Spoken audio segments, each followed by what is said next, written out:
So let's begin with our meditation. Allowing some deeper breaths. Now the attention to gently move into presence, the body, the feeling tone.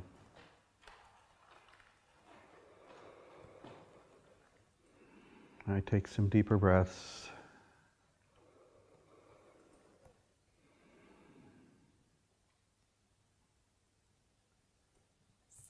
And I feel myself in the body as the body.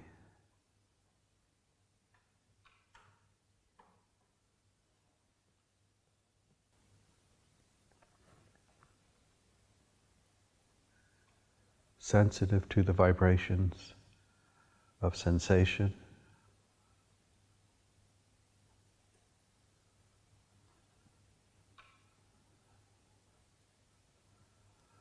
I notice especially around my belly, heart, maybe around the throat, the neck, particular areas of tension.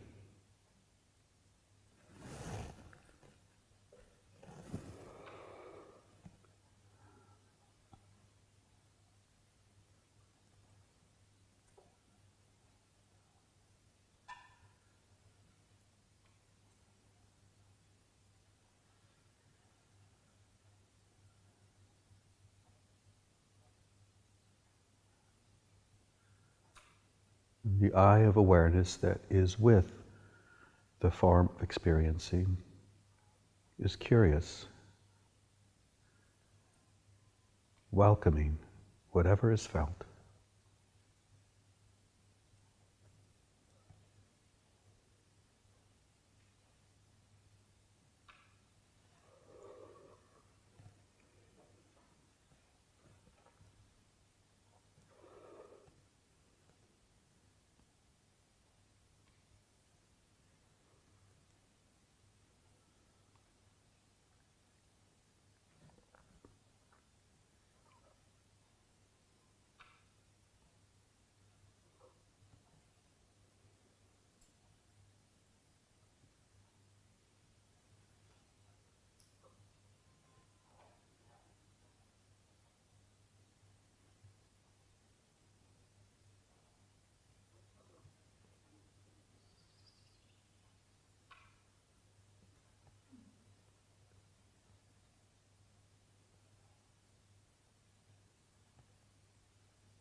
I welcome coming to rest, relaxing more in a feeling of presence,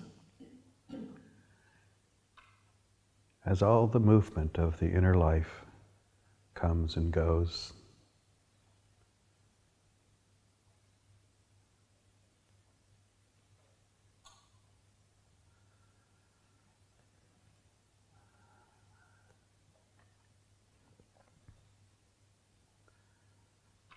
Feeling the body reveals always something new.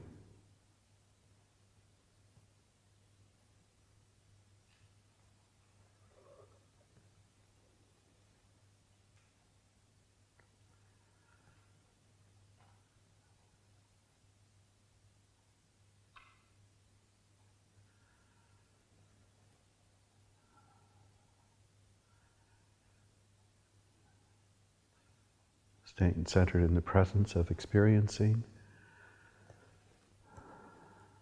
2 or 3 deeper breaths.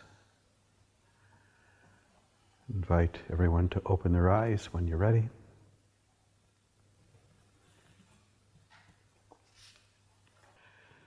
I'd like to begin with a reading by Matt Licata.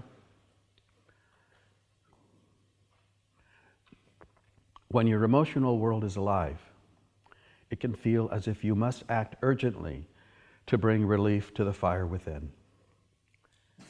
A familiar sense of overwhelm is present. The panic has returned. In these moments, slow way down. Rest your tired mind and your achy heart. Descend out of the vivid narrative and into the earthy, muddy ground of your body. Surround the sacred material with your presence and offer safe passage to the temporary, wave-like intensity that is washing through. It is not an enemy, but a harbinger of integration. The inner landscape is being painted by the abandoned ones of your holy nervous system, seeking the light of cohesion and wholeness. Dare to consider that nothing has gone wrong and that you have not failed. It is only the light of the path. Come in a form the mind may never understand. Trust in the holding field of your body. The beloved is coming to know herself through the vastness of somatic revelation. She is the artist and your heart her canvas. Your body and your senses are her poetic offering to a weary world.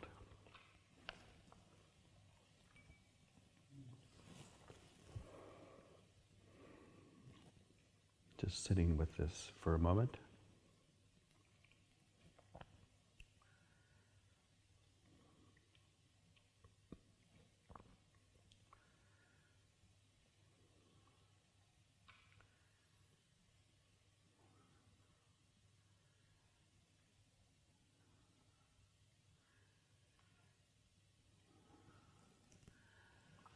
So as I say those words and hear those words, I see them as an invitation, perhaps an inquiry, to come to the experience that we call bodily experience in a completely different way. That the body is something perhaps that we thought we understood or think we understand, but that maybe it's an entirely different dynamic. And so this is the invitation, the ongoing inquiry and exploration of what we call this work. It's actually the work of being alive and the work of following some mysterious life force that moves in and through us and between us and in the world in an attempt to feel into it within ourselves and with each other, some powerful and strange calling, impulse, the work of the world, maybe.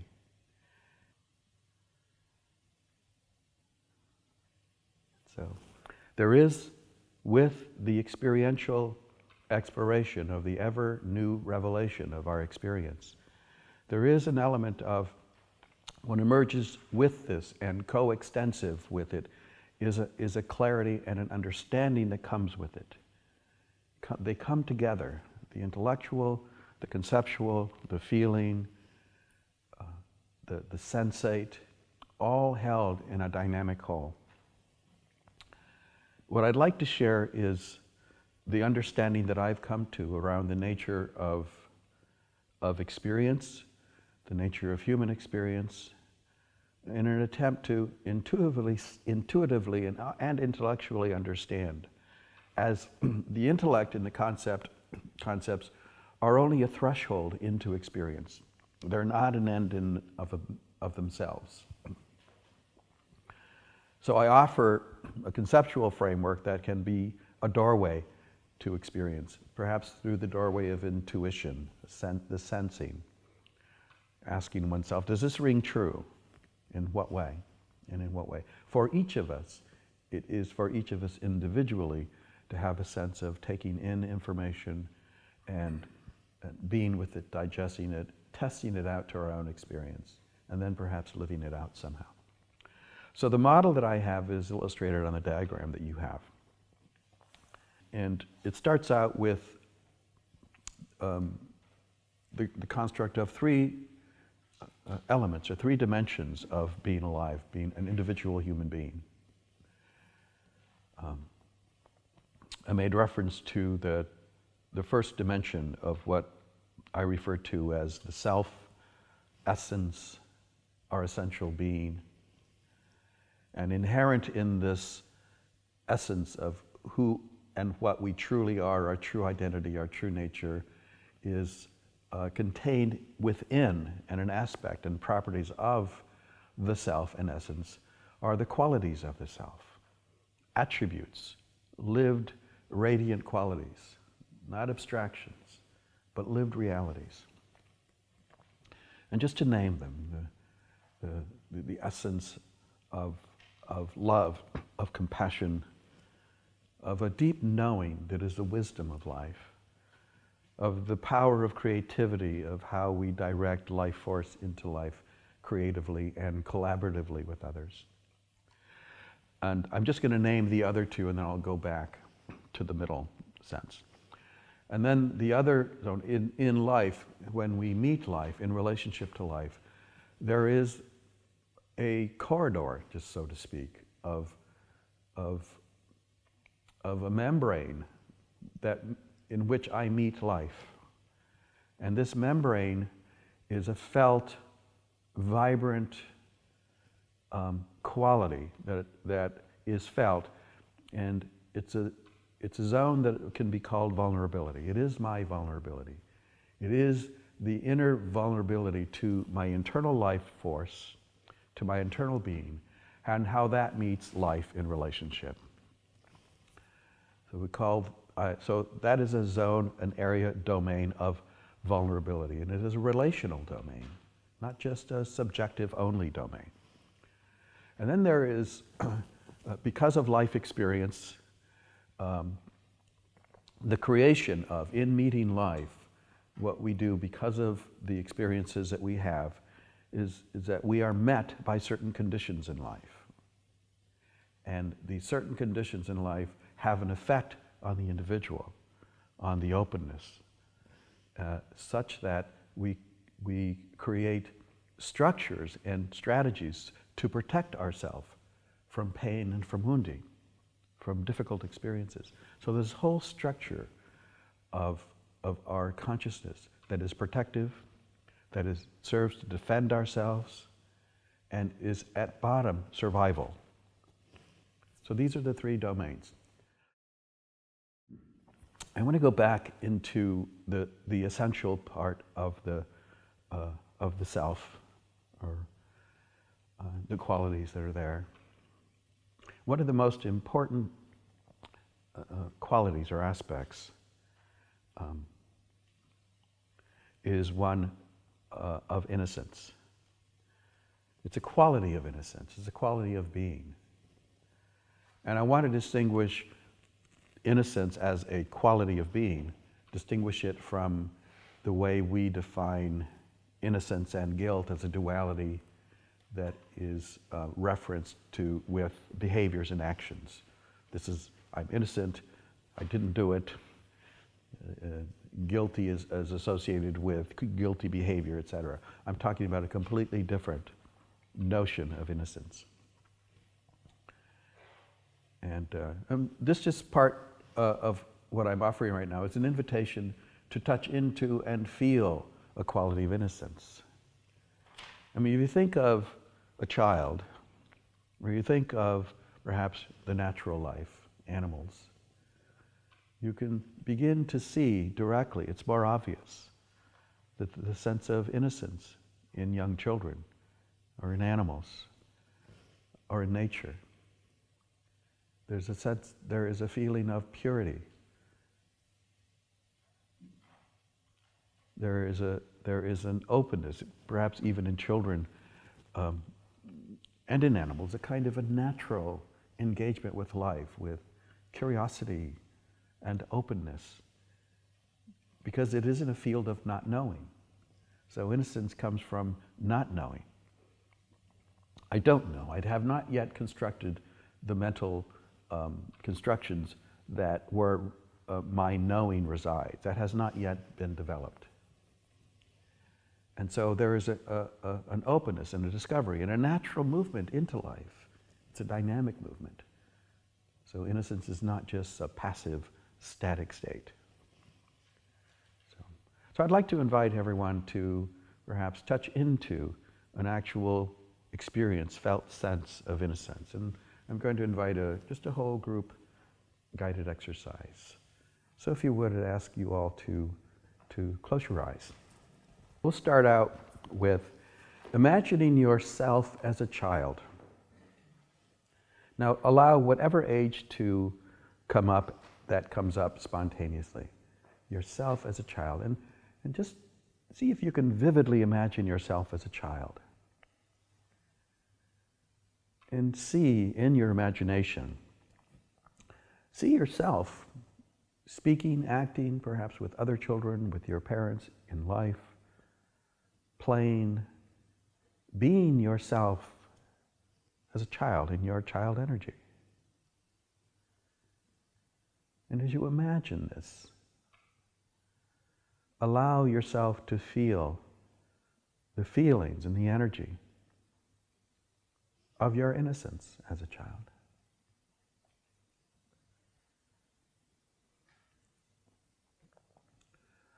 Of the openness, of the not knowing, perhaps the wanting to feel, to play, to enjoy.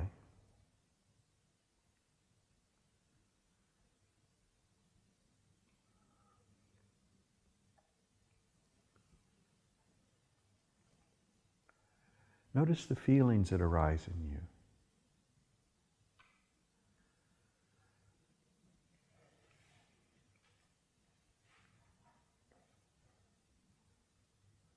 Allow the feelings to be felt. Maybe they're feelings of delight, warmth, enjoyment. Also, other feelings might arise. Sometimes painful feelings arise when one's childhood innocence is focused on. Maybe sadness, pain. Sometimes that accompanies the experience of one's innocence.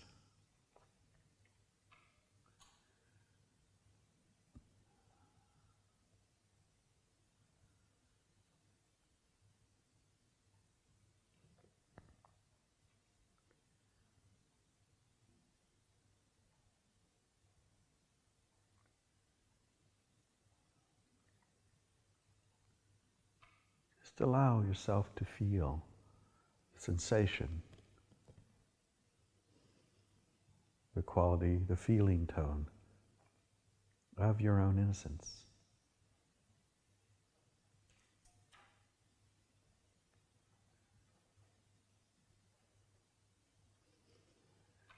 In one's innocence, there is no idea that I am good or I am bad.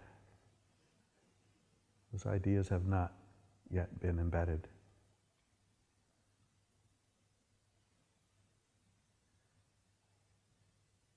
And as you are engaged in this process, you can also add or focus on another being or creature. Maybe you have a friend that is an animal, a pet. Maybe you know a child or have contact with a child. Bring this being into your awareness right now. Imagine them vividly.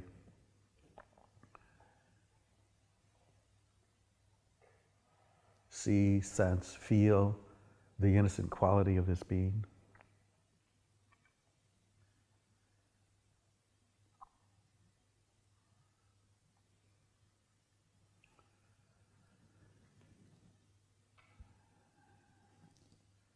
Again, allow anything that comes up, allow it to be there in your internal space. There's no expectation that this experience contains anything, but whatever it is there.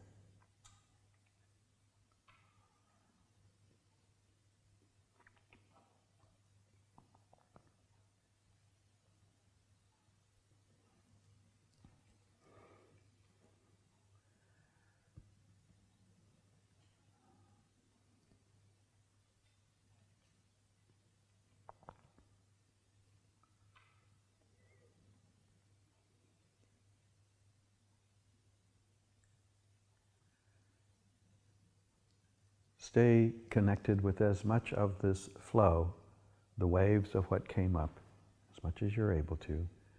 Take a couple of deep breaths. Open your eyes when you're ready.